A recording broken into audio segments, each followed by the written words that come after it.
The water's running, and you're standing there under the shower. You remember yourself getting into an argument with someone you despise, replaying it over and over in your mind. Every comeback happens in a way it never did in real life, because this time you're the one writing both halves of the conversation, and you gave yourself all the good lines. The other person stammers and goes quiet. Then the water turns cold, and the person you just mentally defeated has no idea any of it happened, but you feel like you one-upped them. We stage these fights against people who aren't there, and we win them every time. Winning is how we survive a powerlessness we couldn't survive in the actual situation. Why does our mind construct these scenarios, entire courtroom scenes, to retry a case that was already lost? The people who take the shower argument seriously mostly aren't the angriest people. They're the ones who felt smallest when it counted. Vygotsky and Arendt can show why thought takes the shape of an argument in the first place. Sartre and Freud can explain why the imaginary version always ends in our favor. The cost of that easy victory is something the psychoanalyst Adam Phillips spent a career circling. There's a voice in our heads, and most of the time it isn't narrating anything, it's talking to someone.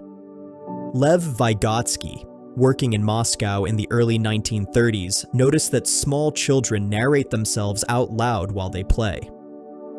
A 4-year-old stacking block says, "The block goes here," with nobody listening, the speech aimed at no one but himself.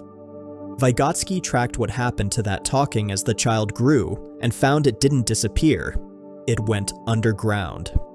In his last book, Thinking and Speech, finished in 1934, he argued that inner speech is social speech that has turned inward.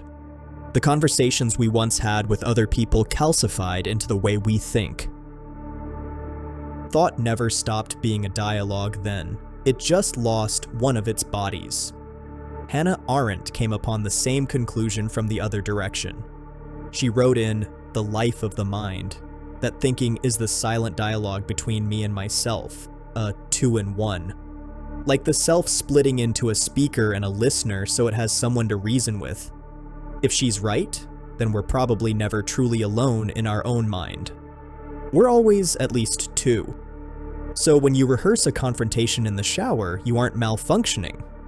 You're simply using thought for what it has always been, a conversation, and you've cast someone in the empty chair. There's a logic to all this that makes the shower argument sound almost productive.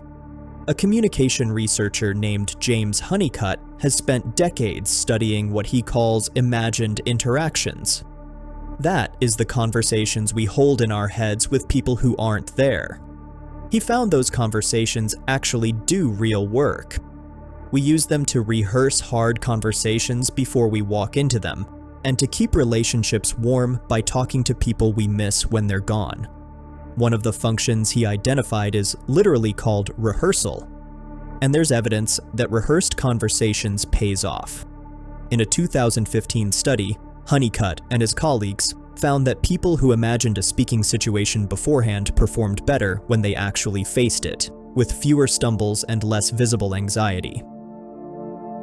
Anyone who's ever practiced for public speaking in front of the bathroom mirror knows the feeling, where the sentence comes out clearer the second time, and smoother still the 10th. Then by this explanation, the shower argument is like a flight simulator. We run the dangerous conversation somewhere slip-ups costs nothing, so the real version goes over better. And maybe you've felt that payoff once or twice before. You walked into a hard talk you'd already practiced, and heard your rehearsed line come out steadier than you expected. But this rehearsal theory has a hole in it, the other person. A flight simulator models the plane one-to-one, including the moments the plane fights back. The shower argument models nothing of the kind, because the opponent is also the person who's winning. Jean-Paul Sartre put his finger on this in a 1940 book called The Imaginary. Sartre argued that to imagine something is to posit it as not here, as a kind of nothingness the mind holds in place. The imagined thing operates differently from the real one, something that exists only as long as we keep imagining it. Therefore, it can never surprise us, because every action it takes is an action we imagined for it. That's why we always win imaginary arguments. We're playing chess against an opponent whose every move we also make. Freud saw the source behind this. In a 1908 talk on daydreaming, he claimed that every fantasy is the fulfillment of a wish and a correction of unsatisfying reality. According to him, the daydream is the grown-up's substitute for childhood play. We hide it out of a faint shame, the same shame that stops us admitting how many hours we spend winning in our heads. Even Honeycutt's own research turns dark here. He found these imagined interactions are usually discrepant, which means the conversation we rehearse rarely resembles the one we end up having.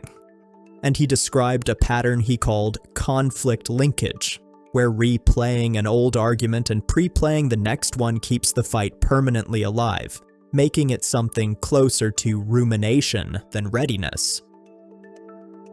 Now, here's something that might annoy anyone who loves a good mental clapback. The better you are at winning made-up arguments, the more I'd suspect you're using them to avoid the real one. What we took for preparation can be its opposite, a way of staying inside an injury instead of walking out of it, polishing the comeback for a match that's never going to be played. Notice which arguments you actually rehearse. They're almost never the ones you won. The argument you rerun is never the time you were calm and right. It's the ones where you froze, where the good comeback appeared in hindsight, or where someone louder or holding more power left you standing there looking stupid. The opponent you put in that imaginary chair usually has a face.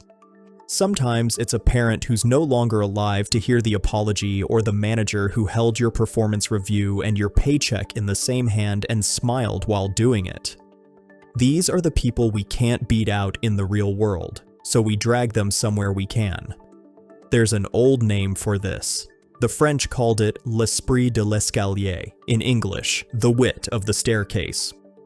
The encyclopedist Denis Diderot described the feeling around 1773, after a dinner at the home of the statesman Jacques Necker, where a remark left Denis speechless, and the perfect reply came up only at the bottom of the stairs, on his way out, too late to use. Diderot didn't coin the phrase, but he caught the ache of it better than anyone since. An entire Seinfeld episode had a plot with this same idea. George Costanza was humiliated by an insult and then spent days engineering a chance to deliver the comeback he thought of too late. We laugh because we've all once went home thinking up a line we'll never get to say. What Diderot felt on those stairs is what we're still doing 2 centuries later in the shower. We're trying to reduce the distance between how powerless we were in the moment and how powerful we know we could have been. You replay arguments because being voiceless in real time is embarrassing, and the rematch in your head is the only place you get to be the size you want to be. The person on the other side will never hear the better version, but that's never really the point. Adam Phillips wrote about this. In his book, Missing Out, Adam wrote that all of us lead 2 lives at once, the one we're actually living and the one we feel we should have had. In that second life, he said, we always show up as the more satisfied, far less frustrated version of ourselves. The shower argument is that unlived life shrunk down to a few minutes. Inside that time, you're the version of yourself who has the words and doesn't flinch. Phillips had a hard idea about why this resonates with us so much. In The Unlived Life, he wrote, we're spared the one thing reality always delivers, which is frustration. The fantasy boss submits, the fantasy ex-lover weeps, and we never have to endure the discomfort of wanting something from a person who might refuse to give it. That discomfort is a way for getting anything in the real world, and the shower lets us skip it. Phillips called these fantasies a self-cure, and that phrase has a quiet warning, because a cure is also the thing that ends treatment. We win imaginary arguments to survive real powerlessness, but survival is the trap. The victory metabolizes just enough of the helplessness to make it bearable, but that is the last thing we need it to be. Your boss is still your boss. The conversation you needed to have still hasn't happened, and nothing in the actual world has changed, except that you now feel a little less like doing anything about it. Phillips left a harder line in his same book, Missing Out. He wrote that the only satisfactions available are the satisfactions of reality, and those are the frustrating ones.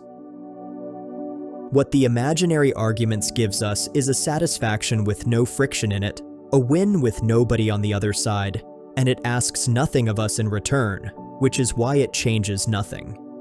The real conversation might go badly, the person might not concede, and we might freeze a second time. But it's the only version where we can move on from the thing that actually hurt us, because it's the only one where the other person is also standing in. Our mind built the courtroom to protect us, and it does protect us, but that is exactly the problem. Because a wound soothed every night in private is a wound that will never heal in the open. Down in the comments, tell me, who is sitting in your imaginary empty chair most of the time, and what would it actually cost you to confront them?